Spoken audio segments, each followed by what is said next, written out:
What if Naruto was Dante's reincarnation, Part 9?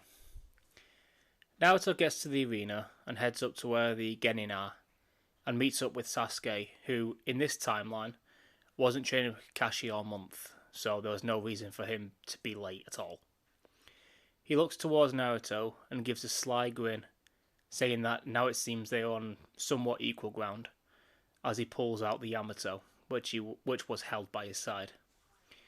Naruto looks at the blade, saying that it looks awesome, and he can feel the same kind of power that comes from the rebellion, proving to him that both him and Sasuke are connected through their strength. But before they continue, they both feel a huge amount of bloodlust being directed at both of them, coming from Gaara. Sasuke smiles again and tells Gaara that if he wants his blood, he'll have to take it in their fight. Gaara, who is as emotionless as ever, says in a cold tone that when he finishes the Uchiha, he will kill the Uzumaki. With Naruto trying his best not to laugh, he says that if you can ever beat Sasuke. This annoys Gaara, although it doesn't really show it. The first fight is Naruto versus Neji. I know with Sasuke there, it should have been him versus Gaara, but that triggers the Leaf Crush, so I'm going to leave that till later.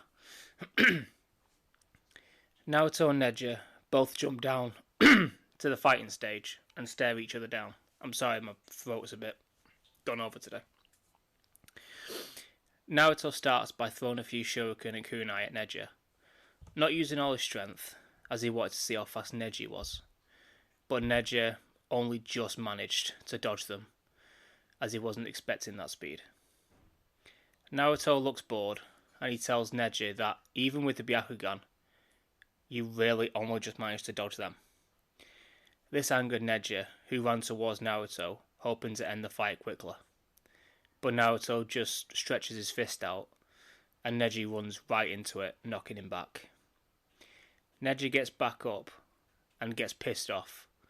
Not just at Naruto, who didn't even use his own strength, but at Sasuke, as he could hear him laughing in the stands. Naruto can't help but let out a little chuckle himself, and asks Neji if that's really all he has. Neji pulls out two kunai and launches them at Naruto with all of his strength. Naruto, however, simply grabs them out of thin air and throws them back at double the speed and the strength, shooting into Neji's shirt and sticking him to the wall. Before Neji can pull himself off, that sounds a bit dirty, Naruto appears in front of him, with Ebi and Ivory pointing straight towards him, with Naruto telling him to forfeit. Neji sees the sudden surge of chakra that is within the two crossbows, and knows what will happen to him if he doesn't, so he accepts defeat, and Naruto is named the victor. He goes back up to the stands and sits down next to Sasuke, who asks him why he let Neji off so easily, with Naruto saying that if Neji didn't forfeit, then Neji could have been really hurt, or may end up dying. Gaara, who is only a few seats away, thinks that Naruto will be an easy kill, as he is too soft-hearted, while Sasuke will be a bit more of a challenge. The other fights go the same as the original, until it's time for Sasuke versus Gaara. They head to the fighting stage, and the proctor tells them to start. Gaara doesn't hold anything back, and immediately tries to use a sand spear to try and skewer Sasuke. But Sasuke pulls out the Yamato and swipes away the sand, stopping the attack like it was nothing. Gaara looks very shocked by this, while Naruto is pleased, and also interested in the weapon of Sasuke's, as if the Yamato could do that, then maybe the rebellion could do something similar.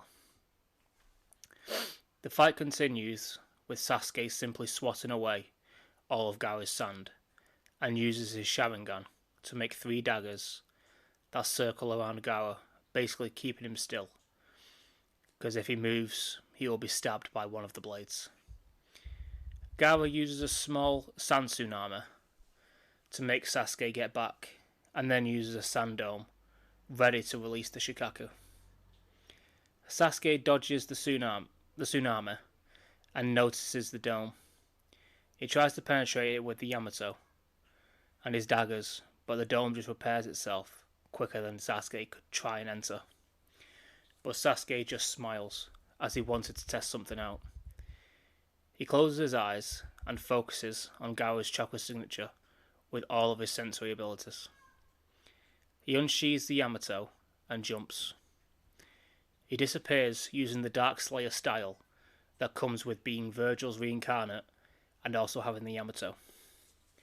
He appears inside the dome with Gaara, and with all his might, he kicks Gaara out of the dome before he could even semi-transform like the way he does in canon.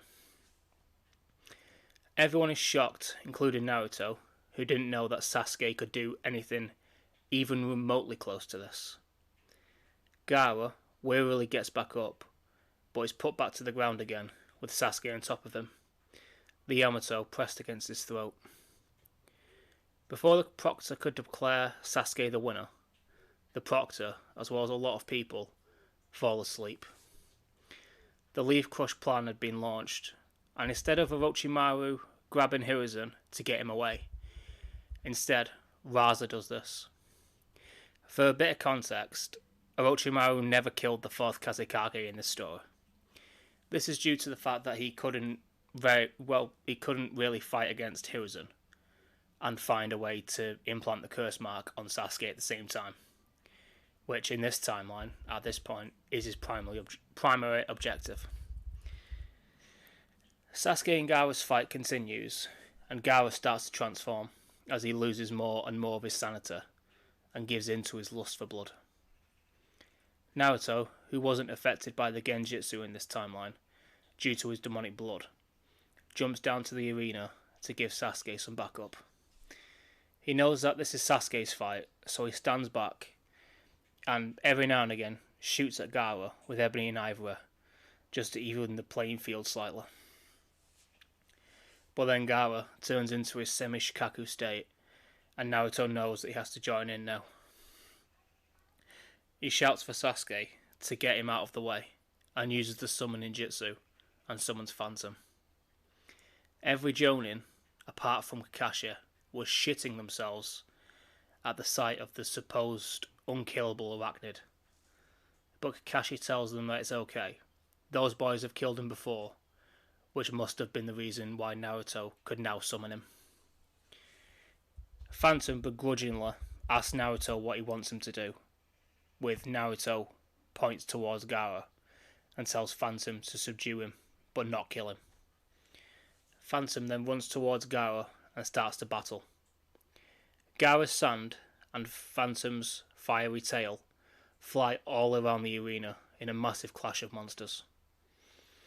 Naruto tells Sasuke that once Phantom has had enough, as he isn't the most trustworthy, we have to finish this fight together. To which Sasuke nods, agreeing completely with Naruto. After a while, Phantom desummons himself after telling Naruto that now he's on his own, I've had enough. But Naruto and Sasuke were ready.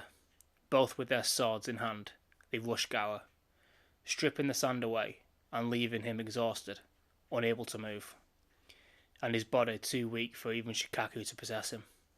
There'd be no point. Temari and Kankuro jump down, telling Naruto and Sasuke to back off, but are surprised that the boys have already sheathed their weapons, and telling them to look after their brother, and Naruto telling them that they need to change Gaara's mind on strength. You can't go through life killing people just to make yourself feel alive. If you do that, you will always be alone. After this, Naruto and Sasuke shoot off to help the Hokage, but see that Hiruzen had already defeated Raza, as this time he wasn't fighting a 3-on-1 battle, and he is known, after Hashirama, as the god of the shinobi. Seeing that this may be his only chance, Orochimaru slithers over and imprints the curse mark on Sasuke. But before he manages to escape, Sasuke leaves his own mark on Orochimaru, plunging his sword into his stomach, leaving a fairly big wound That was absolutely pissing blood. Sasuke then passes out the same way Naruto did back in the Land of Waves. Yeah, let me know what you think about this series so far. As you know, I am forever curious about that. Subscribe and share, I guess, if you really want. And I'll see you next time. Bye.